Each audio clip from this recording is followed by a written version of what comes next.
کیونکہ اللہ کی بات کا کوئی وقار نہیں دلوں کے اندر، توحید کی کوئی اہمیت ہی نہیں ان کے نزدیک۔ وہ جو پوری کائنات کا مالک ہے، اس نے تمہیں اپنی بندگی کے لیے پیدا کیا ہے، تمہیں ایک دوسرے کی بندگی کے لیے نہیں پیدا کیا ہے کہ تم کوئی پیروں کے بندے بن گئے، کوئی مزاروں کے بندے بن گئے، ملنگوں کے بندے بن گئے، جمہوریت کے بندے بن گئے، کوئی ملک کے بندے، کچھ قوم کے بندے ہیں، سارے کے سارے بندگی میں لگے ہوئے ہیں۔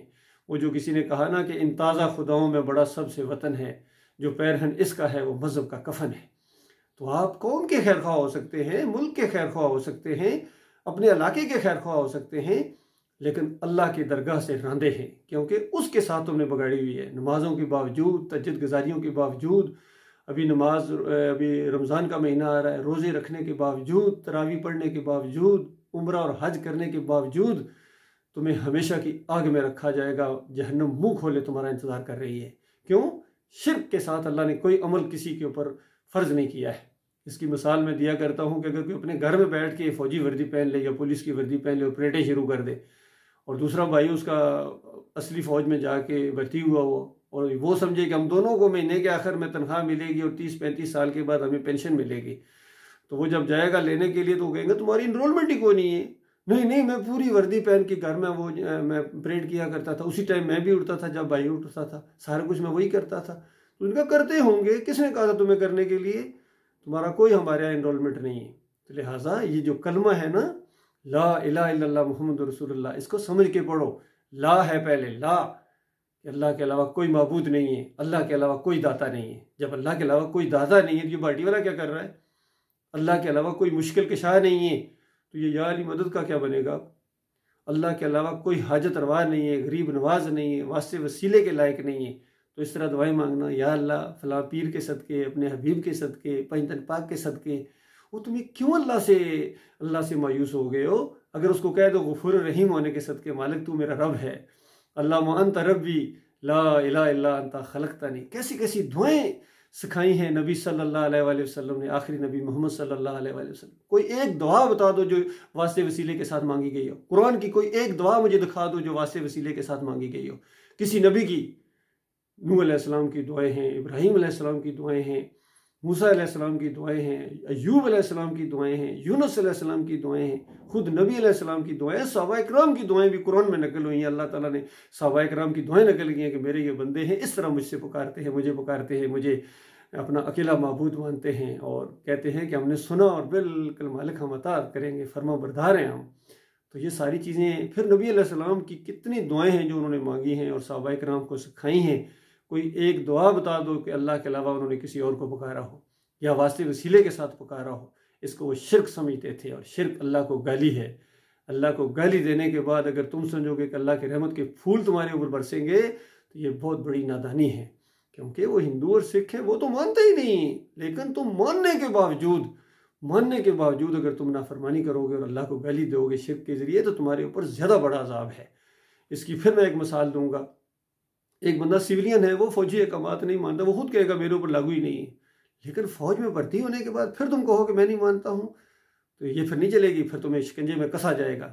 There is not to say why, there is then to do and die، یہ کہا جاتا ہے کہ فوجی سسٹم ہی نہیں چلتا ہے جب تک اطاعت نہ کی جائے۔ اسی طریقے سے اسلام کا جو سسٹم ہے، اسلام کا جو نظام ہے، وہ دنیا کی کوئی فوج اور کوئی ایجنسی اس کا مقابلہ نہیں کر سکتی ہے۔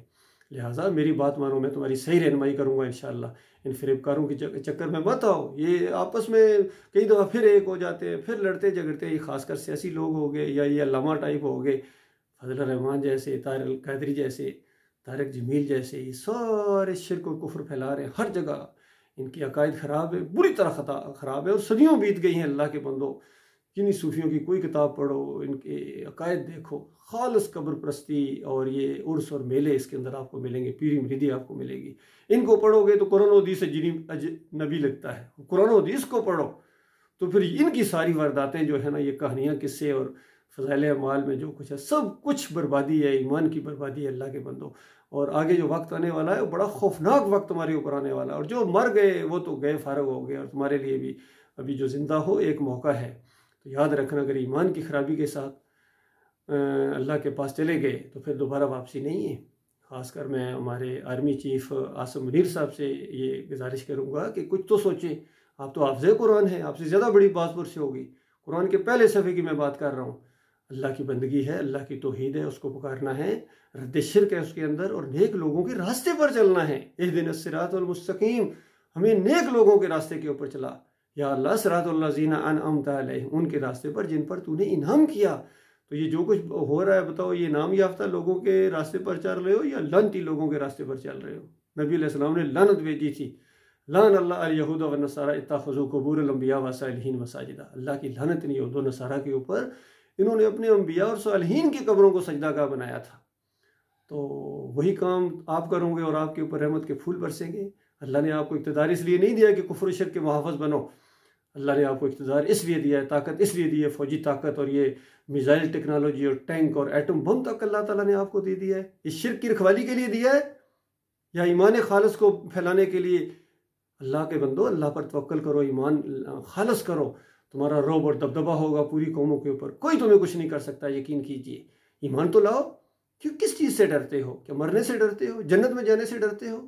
ایمان عقیدے کی بات کرو گے اور اس راستے میں موت آ جائے، اس راستے میں بڑی سے بڑی چیز چلی جائے، بڑی نوکری چلی جائے، افسری چلی جائے، یہ معمولی چیزیں ہیں، یہ شکر ادا کرے اللہ تعالیٰ کا، اللہ تعالیٰ نے آپ کو چنا ہے۔ یہ موقع ہے، ایک موقع یہ اللہ نے جو دیا ہے، یہ ہاتھ سے نکل گیا تو دوبارہ کبھی موقع اللہ تعالیٰ آپ کو نہیں دے گا۔ گزشتہ 37 سال سے میں یہی بات اپنی قوم کے سامنے، اپنے فوجی بھائیوں کے سامنے رکھ رہا ہوں، میری پوری فائل دیکھو، میں یہی اسی طرح کی چیزیں میں بیان کرتا ہوں۔ اگر کبھی اپنے وہ اپلیکیشن بھی میں نے دی ہے تو ایمان عقیدے کے حوالے سے دیا کہ یہ میرا مسئلہ تھا جس کی وجہ سے فوج سے مجھے نکال دیا گیا تھا، لیکن کوئی بات نہیں، ملک سے نکال دو، فوج سے نکال دو، یہ کچھ نہیں ہوتا ہے، یہ آنی جانی چیزیں۔ ہمارے پیارے نبی محمد صلی اللہ علیہ وسلم کو مکہ سے نکال دیا گیا تھا، کیا وہ ناکام ہو گئے تھے؟ چند ہی سال گزرے تھے، فاتح بن کر آئے تھے۔ تو انشاءاللہ مجھے پوری امید ہے یہ مسئلے چونکہ آپ لوگوں سے حل نہیں ہو رہے ہیں، تو ان قریب یہی میں محسوس کر رہا ہوں کہ آپ کہیں گے کہ ارشد آؤ ان کو سنبھالو، تو ان کے بس کی بات نہیں ہے۔ تو انشاءاللہ میں معاملہ ایسے طریقے سے کروں گا کیونکہ اللہ کے ایمان میں بڑی طاقت ہے، تمہارے سارے جتنے یہ مسائل ہیں چٹکیوں میں حل ہو جائیں گے، یقین کیجئے۔ تمہارے قرضے نہ صرف حل ہوں گے بلکہ الٹا بیلنس ہوگا، IMF کے اوپر ہمارا ہوگا قرضہ کہ تمہارے اتنے اصل تمہارا یہ ہے، اتنے ہم دے چکے ہیں اور اتنا ابھی تمہارے اوپر باقی ہے تو واپس کرو۔ اور جو بھی ہمارے مجرم کسی بھی ملک میں ہیں، چاہے فرانس میں ہیں، چاہے انگلینڈ میں ہیں، اگر وہ ہمارے حوالے نہیں کریں گے، ان کے ساتھ سفارتی تعلقات نہیں رکھے جائیں گے، کسی صورت میں نہیں رکھے جائیں گے جب تک وہ ہمارے مجرم ہمارے حوالے نہیں کرتے ہیں۔ کیسے نہیں کرتے ہیں؟ تو اصل میں تھوڑا سا سٹینڈ لینے والا انداز اختیار کرو، اللہ کے اوپر بھروسہ کرو، لیکن تم تو بالکل لیٹے جا رہی ہو کفر شرک کے آگے، اور یہودیوں کے آگے، عیسائیوں کے آگے، سکھوں کے آگے، ہندوؤں کے آگے۔ ان کے سامنے اسلام کا ایک ماڈل پیش کرو تاکہ وہ بھی ایمان عقیدے کی طرف آئے۔ یاد رکھنا وہ جو نہیں آ رہے ہیں نا، اس کا بھی جرم آپ کے اوپر پڑے گا، کیونکہ وہ تو سمجھتے اگر یہ اسلام ہے تو ہم ادھر نہیں آتے ہیں۔ بھائی کاش ان کو پتہ چل جائے یہ اسلام نہیں ہے، اسلام وہ ہے جو قرآن کے اندر ہے، اسلام وہ ہے جو آخری نبی محمد صلی اللہ علیہ وسلم کا طریقہ تھا اور صحابہ کرام کا طریقہ تھا۔ اس کو وہ مانتے ہیں، وہ جانتے ہیں وہ کتنے کھرے لوگ تھے اور کتنے سچے لوگ تھے، اس کو تو وہ مانتے ہیں، لیکن ان کو دیکھ کے وہ ادھر نہیں آ رہے ہیں۔ لہٰذا ایمان کے اوپر کھڑا ہونا یہ بہت بڑی خوش قسمتی ہے۔ اللہ تعالیٰ آپ کو اس کی سمجھ عطا فرمائے اور مالک رحم کرے۔ یہ میں یہاں بحرین میں ہوتا ہوں تو یہاں باتیں تو ہوتی رہتی ہیں، ظاہری بات ہے، لوگ بھی کئی دفعہ کہتے ہیں پاکستان کے حالات بڑے ایسے ہیں، یہ ہے وہ ہے، تو میں کہتا ہوں بھائی جب چائے کڑک چائے بنتی ہے نا تو اس کو ابلنا پڑتا ہے۔ یہ حالات تھوڑے ابل رہے ہیں، لیکن توحید کی دعوت بھی پاکستان سے اٹھی ہے۔ پاکستان انشاءاللہ پوری طرح کھل کے سامنے آئے گا۔ ناامیدی نہیں ہے، وہ باتیں بالکل سچی ہیں، لیکن ایمان عقیدے کی وجہ سے آئیں گے انشاءاللہ۔ لوگ ادھر نوکریاں لینے آئیں گے، یہ پوری دنیا کو کنٹرول کرے گا، پوری دنیا نے پاکستان بننا ہی بننا، یہ طے ہے، اس کی خوشخبری سنائی جا چکی ہے۔ نبی علیہ السلام نے مسلم کی روایت کے اندر کہا کہ وقت ایک آنے والا ہے پوری زمین کے اوپر اسلام ہوگا، ہر گھر کے اندر، ہر خیمے کے اندر اسلام کی برکت جائے گی، تو اس وقت ظاہری بات ہے پوری دنیا انشاءاللہ پاکستان ہوگی، نہ یہودیت ہوگی، نہ عیسائیت ہوگی، نہ سکھ ہوں گے، نہ ہندو ہوں گے، نہ بریلوی ہوں گے، نہ دیوبندی ہوں گے، نہ اہل حدیث ہوں گے، نہ صوفی ہوں گے، سارے کے سارے مومن ہوں گے، مسلم ہوں گے، ہر طرف اللہ ہی اللہ ہوگی۔ سارے بت توڑے جا چکے ہوں گے، سلیب توڑ دی جائے گی، مزاروں کو گرا دیا جائے گا اور جمہوریت کے سارے مشرکانہ نظام کو لپیٹ دیا جائے گا اور خالص اسلام کا دور دورہ ہوگا انشاءاللہ۔ یہ تو حدیثوں کے اندر موجود ہے، سب کچھ ہونا ہی ہونا ہے۔ یہ تو ہماری خوش قسمتی ہے کہ ہم اس بات کے ساتھ ہو جائیں، اس بات کو لے کر اٹھیں، ورنہ اللہ تعالیٰ پوری قدرت رکھتا ہے، وہ سب کچھ کرنے کے اوپر قادر ہے، وہ وسائل کا پابند نہیں ہے، وہ اسباب کا پابند نہیں ہے، وہ اسباب کا خالق ہے، وہ وسائل کا خالق ہے۔ اللہ تعالیٰ ہمیں یہ باتیں سمجھنے کی اور اس کے اوپر غور و فکر کرنے کی توفیق عطا فرمائے۔